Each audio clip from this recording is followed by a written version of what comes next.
Hello friends, welcome back, and today's topic of discussion on nutrition will be about minimal enteral nutrition.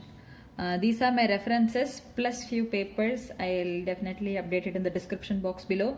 And the topics that we'll be discussing will be what is minimal enteral nutrition, whom should we start, whom should we be cautious about, how to start, and why should we start a minimal enteral nutrition, what are the advantages. Come on, let's get into this topic. What is the definition? Pink is not writing. Great. Let's go to red then. So, minimal enteral nutrition is also called as trophic feeds. Okay. So, trophic feeds, the generally accepted definition is a small volume enteral feed. Okay. Enteral feed. Enteral feed is important. Small volume enteral feed which is not for calories. Okay, but some positive local or systemic benefit. Got it? This is the definition of a minimal enteral nutrition or a trophic feed.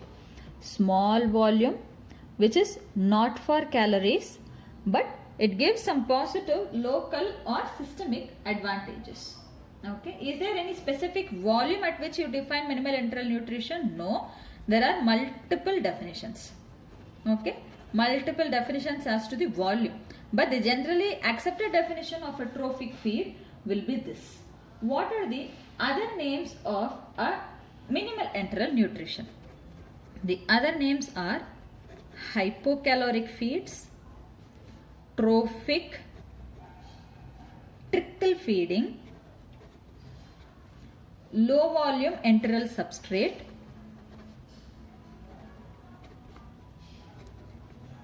or a GI priming.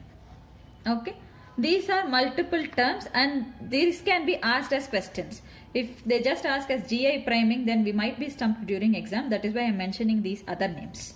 Okay, so this is the introduction or the definition part of minimal enteral nutrition. Okay, so whom do we give this minimal enteral nutrition and who is benefited? Okay, the smallest of the babies in our NICUs are the benefiters. Okay. So, who are the smallest of the babies?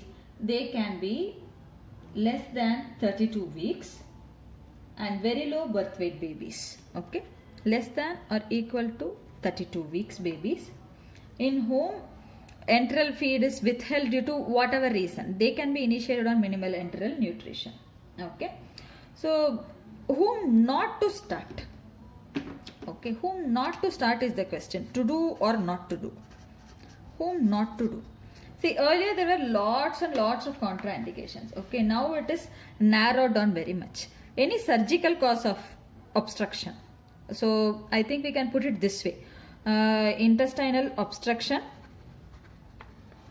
NEC, paralytic ileus. These are absolute contraindications where you do not give. Okay. Earlier, asphyxia, your hemodynamic instability, then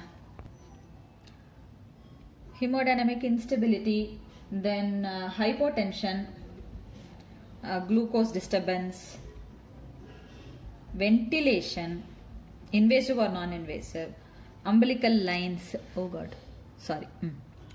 umbilical lines. These were all considered contraindications, but a recent Cochrane analysis says that it can be given and it does not produce much change. So, I think a cautious proceeding might be appropriate. Okay, so these are not absolute contraindications and you need not have to withhold trophic feeds. Okay, only intestinal obstruction and ileus you withhold feeds. So, we saw whom to start and whom not to start. Then how to start? How much to start? Okay. These are my short forms, forgive me for this. So, how much to start? So, how much to give is a topic that is rife with controversies. Okay, so you can probably start at 10 to 15 ml per kg divided by 8 time. Okay, forget the weight band. Okay, so follow what is the protocol in your institution. So approximation will be 10 to 15 ml per kg. Every 3 years you can do. If the baby is going to tolerate it for 2 to 3 days, then you can think of increasing. Okay. Again, this increasing depends upon your institution's protocol. Few people continue men for men is minimal enteral nutrition again. Don't think something else. Yeah. So some people continue it for 1 week and then switch over to increasing nutritional feeds. Some people, just see for 24 to 48 hours, and if the baby is tolerating, they think of increasing. Okay. So now you know how much we are supposed to give. What to give. Okay. What to give is the ideal best. Everything will be mother's own milk. Okay. Mother's own milk. This is option 1. If this is not available, or this fresh expressed milk is not available, then you can use frozen mother's or donor human milk from milk bank. If this is also not available only, then consider formulas. But always it should be mother's own expressed breast milk, which is preferred. Okay. So we saw this. Why are we giving this minimal enteral nutrition? So why minimal enteral nutrition, and why not directly go for full nutritive feeds? Okay, for 1, the smaller babies may not tolerate, and 2, we always have this fear of NEC, necrotizing enterocolitis, right? So that is why we start with minimal enteral nutrition. So you can probably divide the advantages into 3 categories. One is local gut. Second one is systemic and depends upon the baby's feeds. Next, systemic, other advantages. Okay. So let's see what is the advantage in gut. Okay. There is increase by 2 to 3 times intestinal mucosal mass. The reason for this is epidermal growth factor, insulin, and other peptides which can exert direct trophic effects. Then increased peristalsis, decreased vascular resistance. Yeah, splanchnic resistance to be specific. Okay, so what happens whenever resistance decreases, blood flow increases. Resistance is what? See, in a vessel like this, compared to a vessel like this, the resistance will be more. Correct? So if the resistance reduces like this, then there is less effort for the blood to flow and more blood will flow. That is what we want post feed, so that most of the nutrients will be absorbed, and that is what happens in minimal enteral nutrition. Okay, and there is increased gastrointestinal peptide releases. What about effects in feeds? See, effects in feed, if you see, decrease from shift to oral feeding, decrease in reaching full feeding,